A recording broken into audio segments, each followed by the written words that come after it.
live on your tablet, phone, and the KUTV app. This is 2 News Live. Hey, thanks for joining us on 2 News Live. I'm Mark Cabell. Brian Schnee on assignment down in southern Utah. It is Monday, March 25th. We're going in depth tonight, talking to the family of a woman who was killed riding a scooter on a Salt Lake City sidewalk, why they say a lack of maintenance may have caused that tragic accident. Before we dive in, here's a look at what's making headlines today here on KUTV. Cleanup underway and some people without a home after a 2-alarm apartment fire. This happened in Kearns. The fire started just before 12:30 this afternoon. Smoke was seen coming from the roof of the 24-unit apartment building. Part of the building was under construction. Right now, the cause of the fire still under investigation. And we now know the name of the woman killed in that home explosion in American Fork that happened last week. Police identified the victim as 78-year-old Kathy Harrison. Crews were called to that duplex last Wednesday morning due to an explosion. Firefighters found Harrison in her home. She was pronounced dead at the scene after life-saving efforts.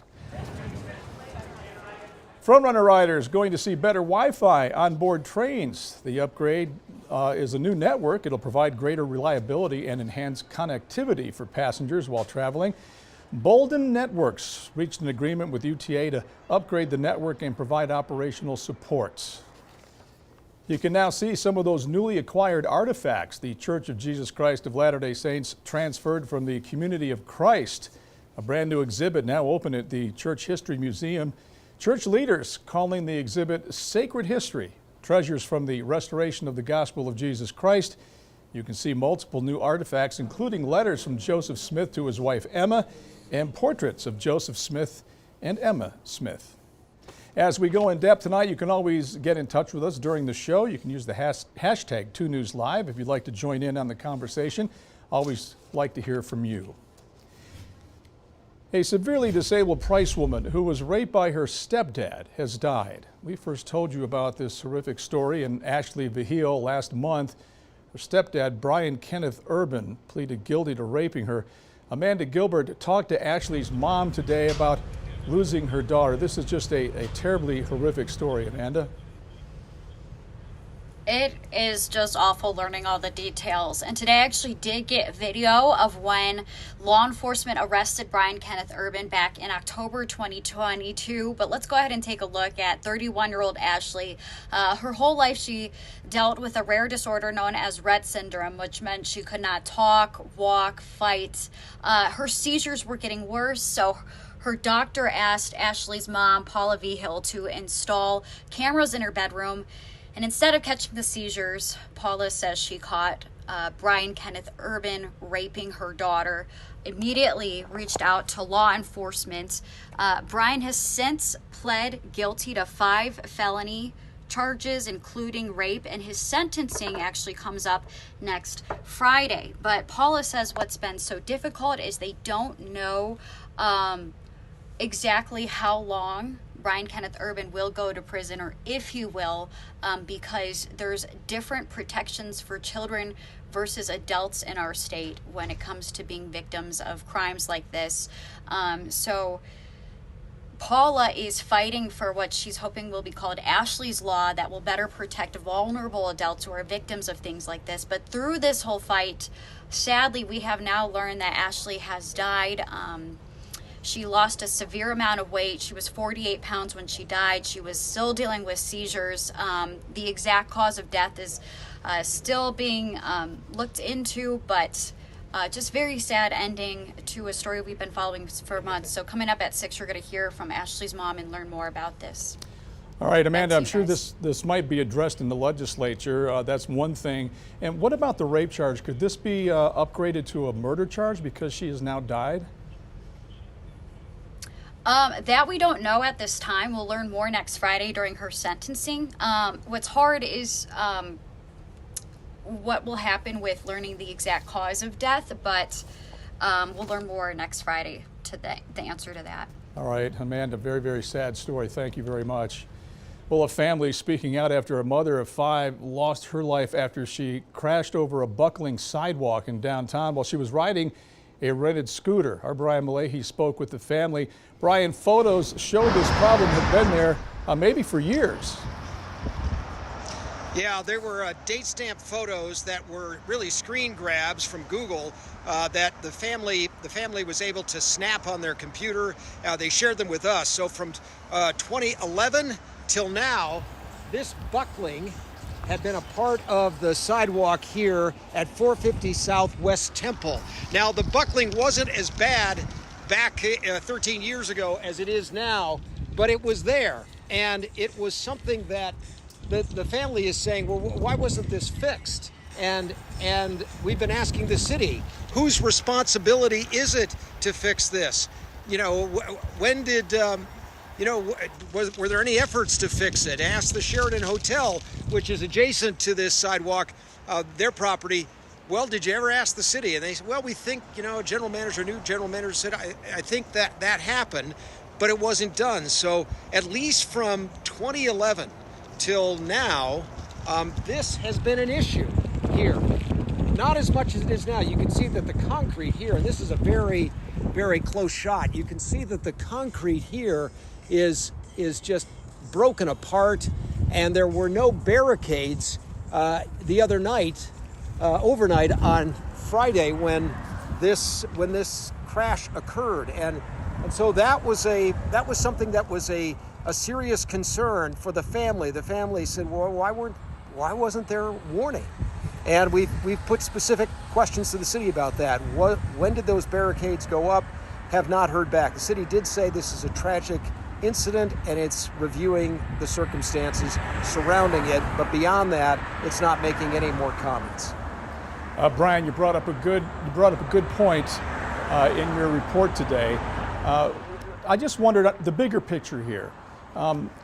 You said in your report that she was riding on the sidewalk because it's safer. And I've heard a lot of people on scooters say the sidewalk's a much safer place to ride. I've almost hit people on the scooters because sometimes if you're making a right-hand turn, sometimes you don't see what's behind you in the bike lane. Does the city need to revisit these scooters in the city?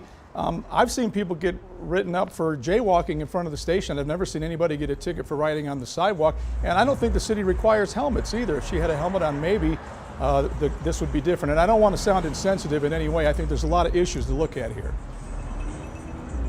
Yeah, there are a lot of issues. And yes, the city is saying you should wear a helmet, but it doesn't provide helmets. It also says you should not be riding on the sidewalk.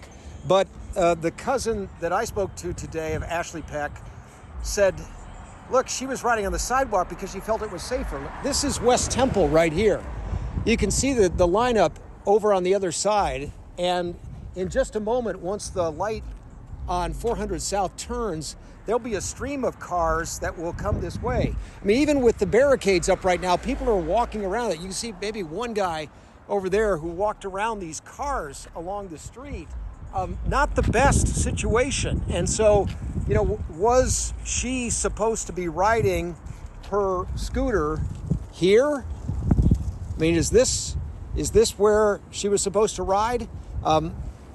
Bike lanes are in place in some parts of downtown, and that's where, people can ride bikes and they can ride the scooters. But I'm just going to give you a sense of what the traffic is like, okay? So we are standing right next to it, and here they come. I mean, I don't think I'd want to get into this car door right here if this were my car. So this is where, the scooter should be ridden. The family is saying, at least the cousin was saying today, she was on the sidewalk because she felt it would be safer.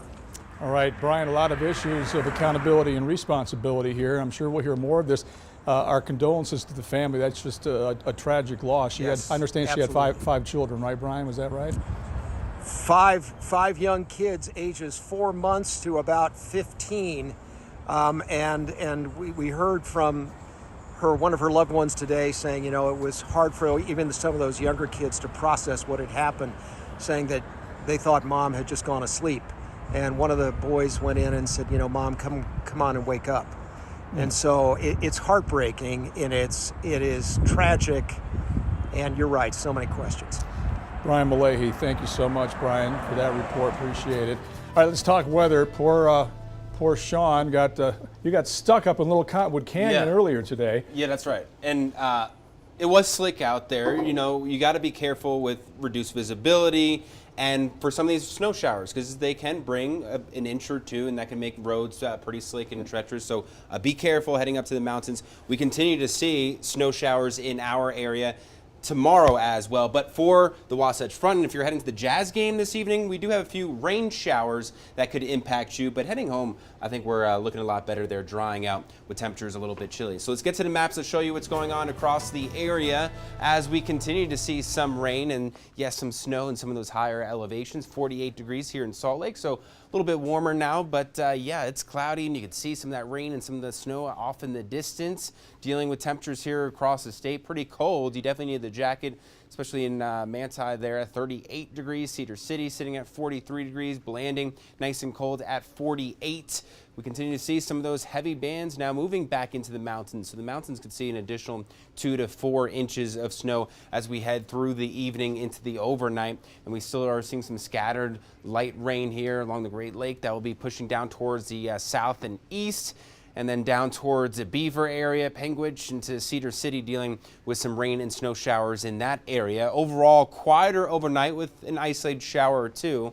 But as we head into tomorrow morning's commute, we could see some maybe lake enhanced or lake effect snow and rain showers moving in along the Wasatch Front. So watch out for that. Maybe a light accumulation, some of those higher benches, and especially up into the mountains could see a few inches of snow as it continues on. And notice the coverage increases through the afternoon. Middle of the day, the daytime heating really starts to really ramp things up, but then it gets a little bit better. Tuesday evening, though, still dealing with some isolated snow showers out there. And then look at this. We start to dry things out. Wednesday is looking wonderful. Full-on sunny sky here across the area. Now, how much rain do we see? About a half an inch, maybe all the way up to an inch through Thursday. So a little bit of a wet weather pattern that will continue on. We get that break in the middle on Wednesday, but then Thursday we start to see more activity. And then, as I mentioned, 2 to 4 inches generally into our mountains, but could see upwards of maybe some isolated pockets, including Alta area, seeing upwards of 6 inches of an additional snow as we head through Tuesday night into Wednesday. And then in the St. George area, temperatures into the 60s and 70s. We've got plenty of warm weather to go around, and a bit breezy to windy as we get into the weekend. And then along the Wasatch Front, we'll see a rain snow mix shower activity for the day tomorrow, and then we dry things out for Wednesday. Another storm moves in Thursday and Friday. We're back into the 50s and then the 60s for the weekend. So more active weather by next weekend there. So Easter Sunday. That's right. Windy and maybe some showers. Yeah, we're going to be keeping an eye on that. But hey, at least it's warming up a bit to closer to where we should be for this time of year. We'll take it. Yeah. All right. Hope you got some good turns in, some good runs. Yeah, and then a lot of sitting in the car. There you go. All right, Sean, thank you very much. Hey, remember to download our 2 News Weather app. If you want to know about changes in the weather in your neighborhood, you can get updated forecasts and live radar right on your phone. The app is free to download, so please go ahead and do it. Hey, some time-lapse video shows a volcano in Iceland against the backdrop of northern lights. Take a look at this amazing photo. Well, it's actually video. The volcano continuing to erupt, but to a lesser extent than it did in January and February when it sent lava rushing towards a small town. Officials say it's possible the deep magma supply and lava outflow might have found a balance where it continues to erupt with reduced power since eruptions began in December. Defensive walls have been built around the town, a geothermal power plant, and the Blue Lagoon tourist attraction in hopes of directing lava away from those communities. Mother Nature's artwork, but it can be dangerous as well. Yeah, it's beautiful, but they've been dealing with this for a long time. Yeah, Iceland, very, very active when it comes to volcanoes. So, all right, that'll do it. Thanks for watching 2 News Live. Sean, thanks for making it down the mountain. I wasn't going to do weather, so Sterling stepped in earlier. Good to have you back. All right, you can watch 2 News Live at 5:30 every Monday through Friday. We hope you join us again for more in-depth conversations on the topics that impact you and your family. Have a great Monday. We'll see you tomorrow. We'll be back for 2 News at 6 on KUTV, Channel 2, in just a bit.